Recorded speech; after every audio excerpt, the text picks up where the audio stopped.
Hey everyone, it's Anthony here at Talk and Review, and today we're doing something just a little bit different. Now, as you know, Game of Thrones is literally just round the corner. I mean, it's less than a week away. It's so close I can taste it. So what we're going to do today is look at my top moments from Game of Thrones from all the seasons that have been produced so far, leading up to where we are now. So I was thinking of how many moments to bring into this video and how many moments I want to share with you that are my top moments. So I started to write down all my top moments from Game of Thrones, and then I thought, this is going to be far too long. I came up with about 30 different moments that I wanted to discuss. So I had to cull it down a little bit and pick out just my absolute top moments, and I couldn't get it down to any less than 12. So today we're bringing you my top 12 Game of Thrones moments. Let's go!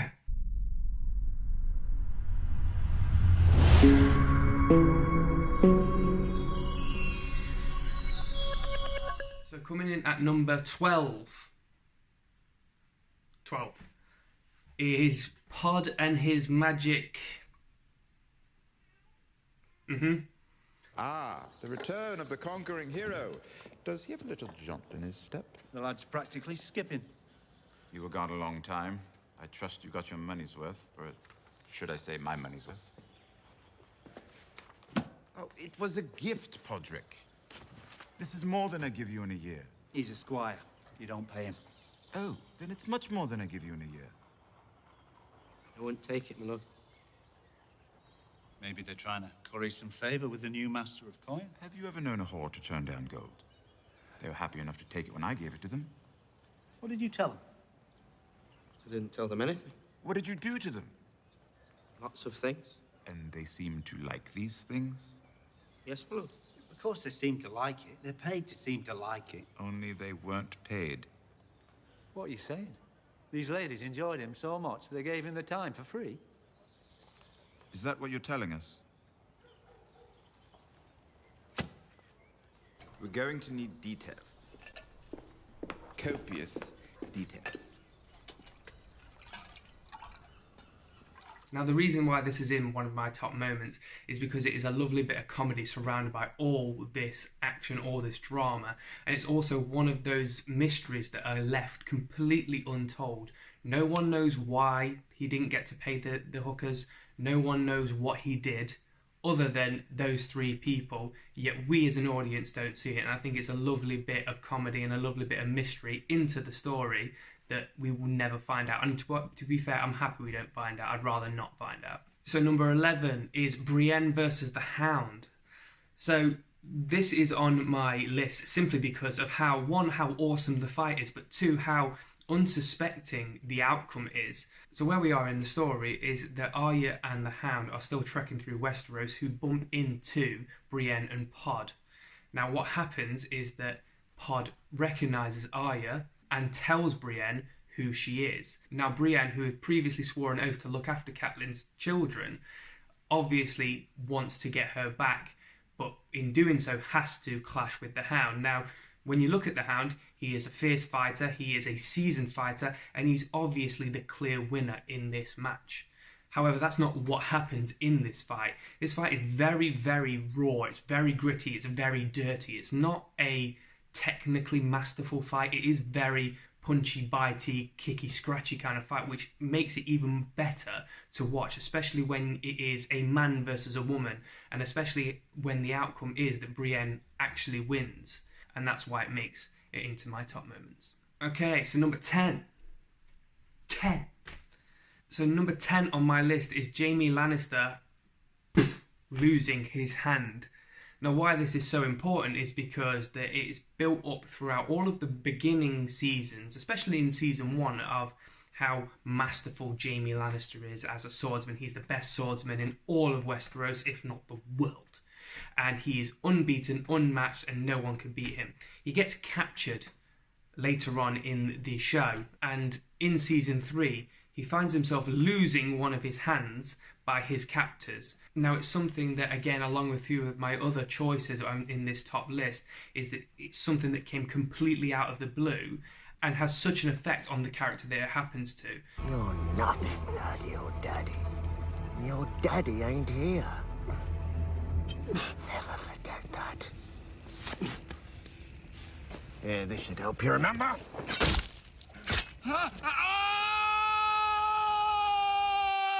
So with Jaime losing his hand, he physically now cannot be as good as he was before, and it leaves such an impression and pretty much destroys Jaime, not just from, physically mutilating him and taking off his hand, but psychologically.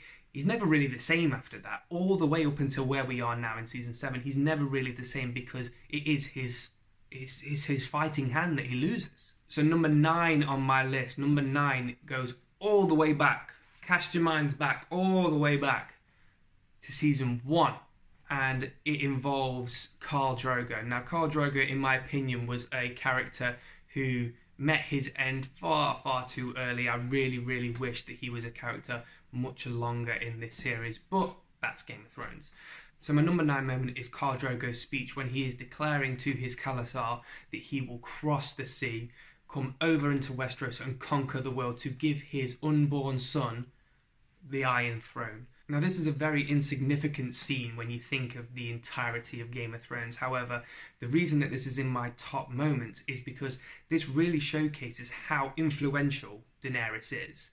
She started in this season, especially in this season, she started this season extremely vulnerable, pretty much a child, and she manages to convince a horse warlord that has his own Khalasar to cross the sea and take over Westeros to reclaim the Iron Throne. That's no small feat.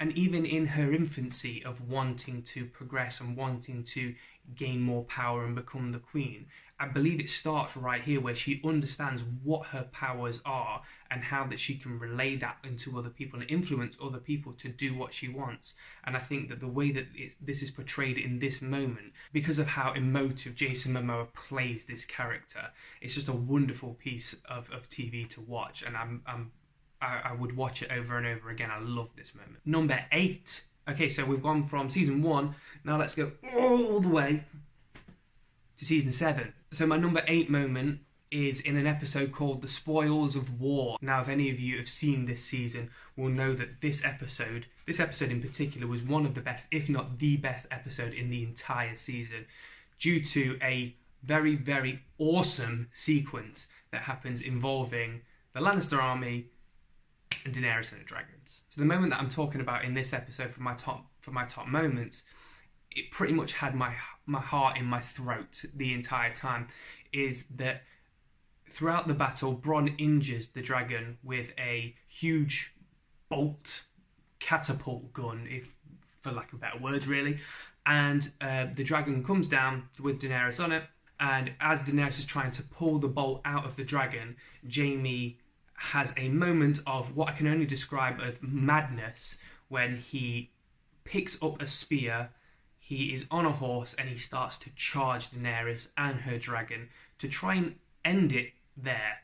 Probably thinking that he's going to die in the process, because let's face it, if he did kill her, the dragon would probably eat him anyway. And as Jaime gets within about 10 or 5 feet of Daenerys, Drogon's head comes straight into the viewer camera, opens his mouth and starts to breathe fire. Now at that moment, you instantly think that Jaime is gone, is kaput, is dead. And that's the moment where your heart is right here. Jaime is one of those characters that you love, but you also hate. But it's almost in equal measures. But it's never really one of the characters you want to see go.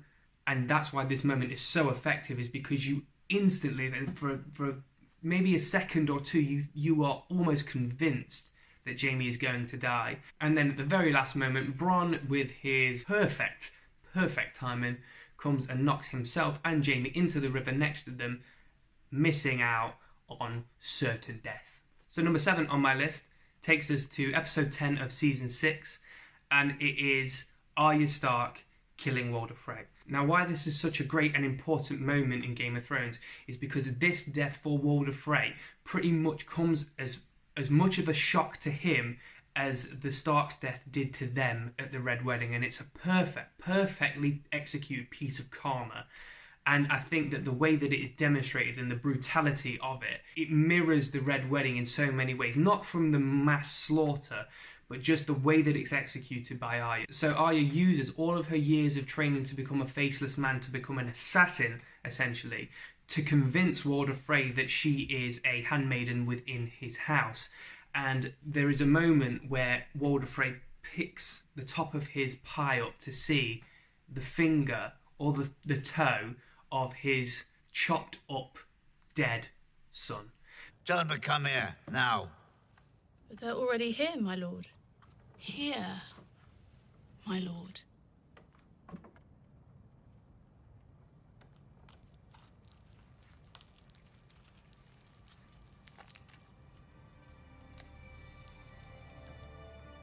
They weren't easy to carve, especially Black Waldo.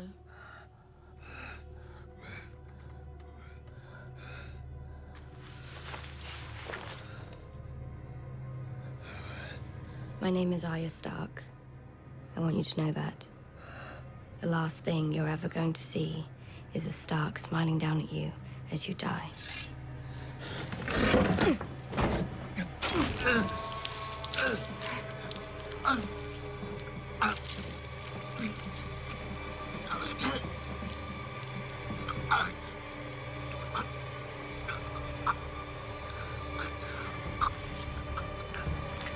Now, when she then turns over to him and says they were hard to carve, at that moment, you almost kind of jump for joy because you know that she's about to get revenge, and it's been such a long time coming, and it's the win that the Starks needed, I think, at this moment, because the Freys have been such an influential part of the decimation of that house, of that family, that when the comeuppance comes, when karma eventually comes for Walder Frey, it's in the form of Arya Stark, and I think that's perfect. He couldn't have died in a more poetic and a better way, and the way that she does it is just brilliant, and I think it is absolutely deserving of being on not just mine, but I think of being on anyone's top Game of Thrones moments. So from one death to another, number 6 on my top moments is the death of Viserys Targaryen. Now, why this is such a good moment in series 1 of the show is because throughout, up until his death, Viserys is just horrible and downright cruel to Daenerys. He's just horrible to her, using her as currency, using her as whatever he wants to be able to get what he believes is his birthright. Now, all the way through this, when I was watching it, I never thought that he would get the comeuppance that he deserves so early on. And the way that it happens is just great. Viserys finds himself in a position where he really ought not be. He realises that he has no power amongst this Khalasar and amongst the Dothraki people. He has no power at all. So he attempts to leave. But whilst he's doing this, he states that he's going to take Daenerys with him because she is his, and he wants what he is promised. And until he gets what he is promised, he will do what he wants. Now, he finds that that is definitely not the best way to act around these people. The Dothraki are savages, and they are brilliant at what they do, but one of the things that they hold most dear to them are traditions and laws. Now, one of the things that Viserys does is he breaks one of their sacred laws by taking weaponry into their home. Now, this can't be done, and it is not allowed, but he also threatens to kill the unborn child of the Carl. Now, that's a big no-no. In anyone, in life, to be fair, you threaten an unborn child, people are going to raise some eyebrows to you. But I think the best thing about this death is just simply the way that it happens. The invention behind this death is just brilliant. You cannot touch me! I am the dragon! I am the dragon! I won my crown! Ah! Ah!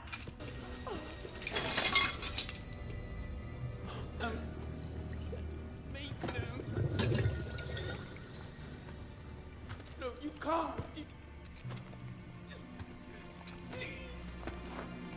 Daddy, please! A crown for a king.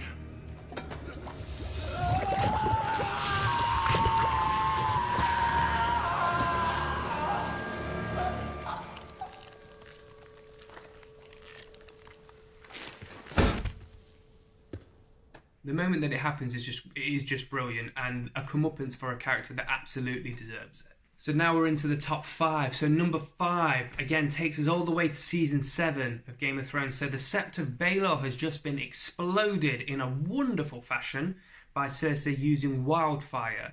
Now nearly everyone that opposes Cersei was in that building, and it was a wonderful spectacle. But that is not my number 5 moment. My number 5 moment comes after that, and of course, you know what it is now. It's the death of King Tommen. So once the set blows up, you're almost still in shock a little bit as to how many people have just been completely obliterated and wiped off the face of the earth. And you sit there and you're kind of thinking, so what does this mean for this? What does this mean for that? And what happens is the camera then pans to King Tommen, and he's just seen his wife and his wife's house and everyone else within the set blow up. So realistically for him, he's got nothing else to live for now. His faith and his wife were both in there, so what more has he got to live for? And the wonderful scene that follows is there is a huge window that overlooks the entire town and looks over the burning set. And Tommen walks out of shot, and it stays there for a while. And you think, okay, it's just going to show us the wreckage, and then it's going to cut to something else. But then Tommen walks back into the shot, walks up onto the window ledge, and just immediately throws himself out.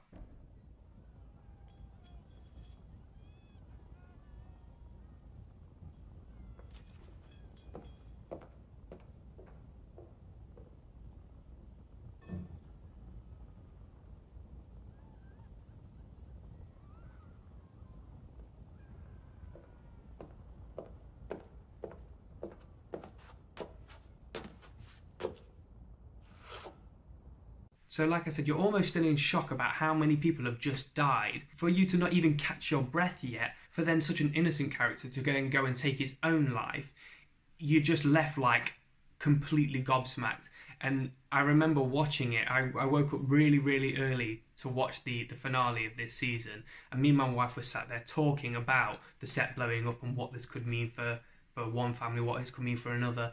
And it was almost kind of a moment that we missed. We didn't miss it, but because we were talking and we didn't think anything was going to happen, when he jumped out of the window, we were literally stunned with silence, like completely stunned that this had just happened. And it took us a moment to get over it, and that is exactly why that is in my top moments. Number 4. So we find ourselves in season 7 again, but this time we are very north. And I'm not just talking Winterfell, I am talking beyond the wall north. We are freezing cold up here. So we find ourselves following Jon Snow and his expedition to try and capture a white to be able to take it down to King's Landing to show Queen Cersei that the threat of death is very much real.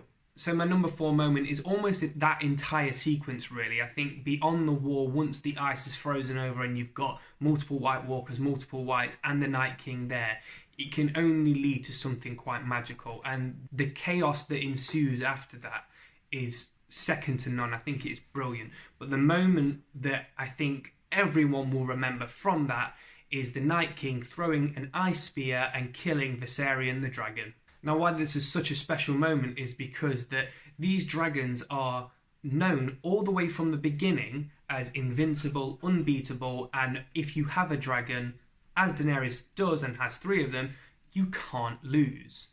So Daenerys is up there saving Jon and the rest of them by burning the White Walkers that are surrounding them to try and take the White back to King's Landing. But in doing so, the Night King is sat there waiting patiently for what we don't know, but very much leads to him claiming his own dragon. So whether or not he knows she's coming or not is still up for debate, but I'm on the side that he knew that she was coming. Nonetheless, we find ourselves watching him pull out a spear the size of any human. It's a huge ice spear, launches it at the dragon, and the dragon comes down instantly, straight through the ice.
It's such a fantastic moment because it's so unexpected, and you have no idea that the dragons are vulnerable to this degree to something that's seemingly so easy to the Night King. It demonstrates, one, the dragon's vulnerability, but it also demonstrates more so, I believe, the Night King's ability to be able to get exactly what he wants, which seems to be at this point just to bring death. And I think it's just a magical, wonderful moment. Number 3, so we're in the top 3 now, so these are literally my very, very best moments of Game of Thrones.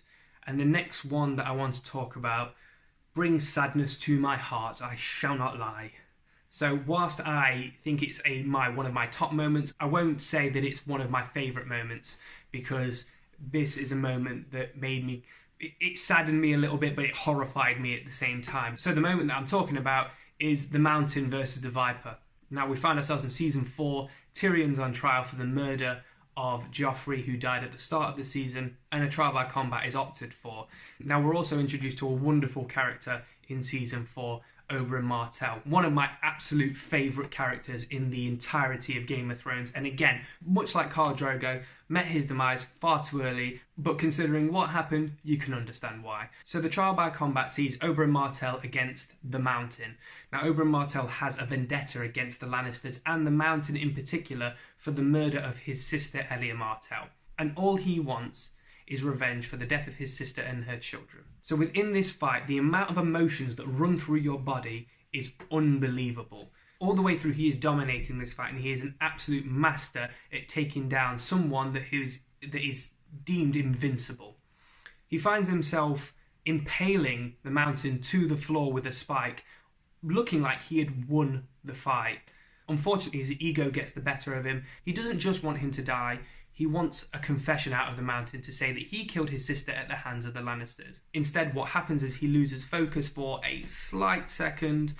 It's enough for the Mountain to knock him on his feet, break out his teeth, put his fingers in his eyes, and explode his head. And there's no other way of explaining that. He literally explodes his head. Say it. Say her name.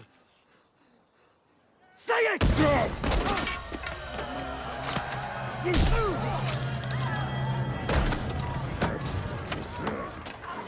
Elia Martell. I killed her children. Then I raped her. Then I smashed her head in like this.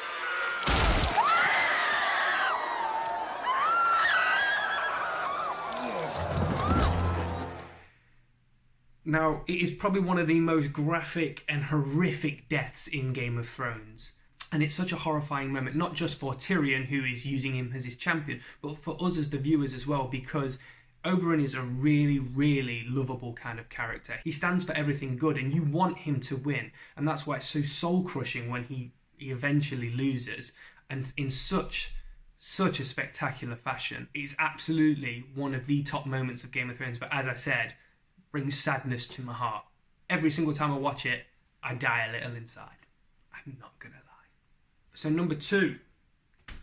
So we find ourselves north of the border again with Jon Snow and a band of wildlings at a place called Hardhome. This episode literally came out of nowhere, and my giddy on is it awesome. So what essentially happens is the White Walkers attack a place called Hardhome that is north of the wall, and Jon Snow finds himself right smack bang in the middle of it. Why this is such a wonderful sequence is because it almost feels like you're watching a horror movie. Some of the elements of this episode are quite horrific, if I'm being honest. There's a wonderful sequence where all the Whites are running over a hill and pretty much drop off the edge of a cliff. Hundreds of them just drop, and you think, why is that happening? And then they just get back up and start running again. And it just highlights the sheer force behind the Night King and the White Walkers and the Whites of what they're capable of doing, because they literally they're dead. They can't be hurt by themselves. They can't be hurt by normal things. And that's what makes them so unbelievably scary. But the real moment in this episode is the very last minute of the show. So Jon Snow and the wildlings and whoever manages to get away find themselves on a boat floating slowly away from the death and the destruction that the White Walkers have caused. And then the Night King starts to walk onto the platform.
With that, everyone that has died, reanimated, and a part of his army.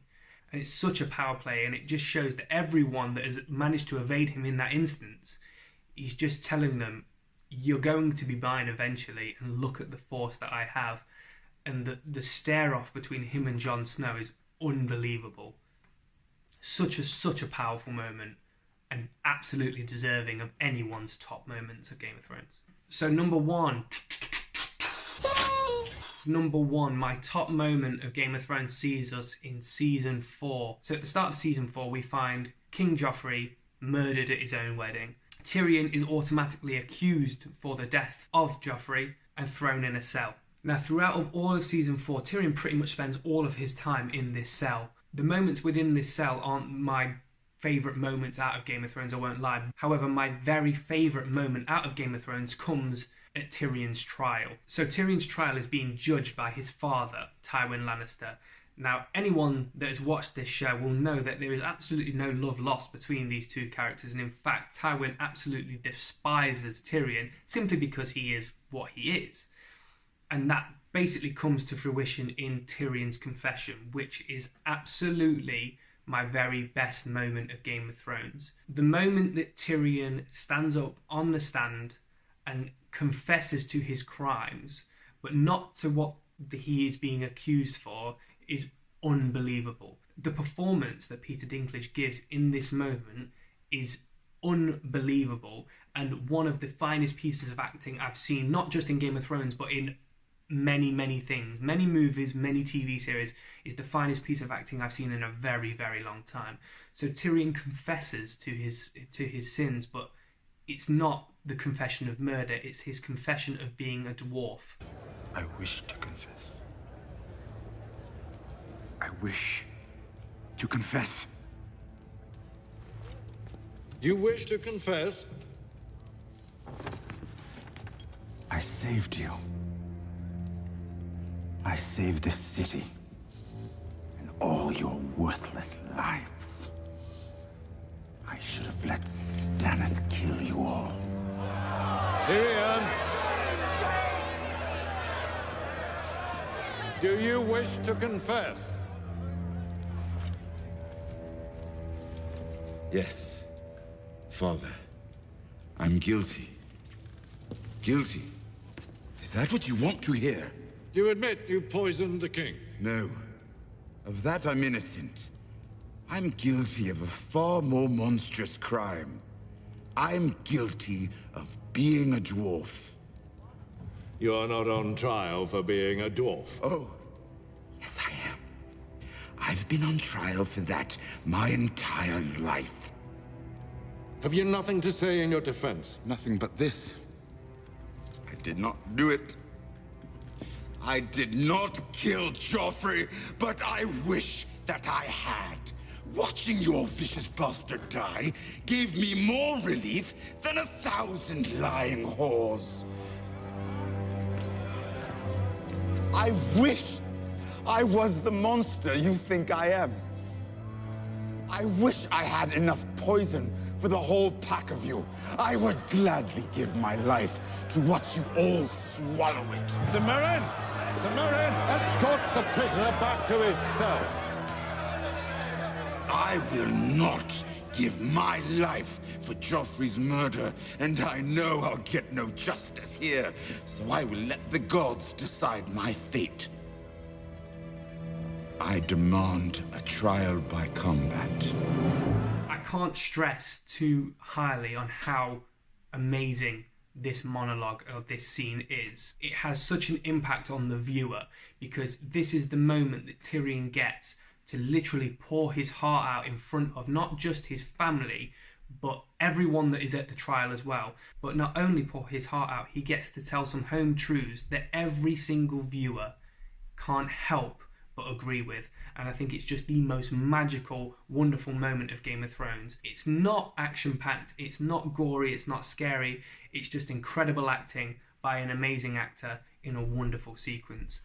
And that's exactly why it deserves the top spot on my favourite moments in Game of Thrones. So that's my favourite moments in Game of Thrones. Obviously there are going to be a lot of moments that I've missed. I wish I could get them in too, I really do, but we'd be sat here reciting the entire script for all 7 seasons, which we can't do, obviously. Let us know what your favourite moment is in the comment section below. Make sure you like the video and subscribe to the channel as well. Also, make sure you check out our Facebook and Instagram account. We're updating those on a regular basis as well. We'll see you on the next review, and enjoy Game of Thrones Season 8. Peace!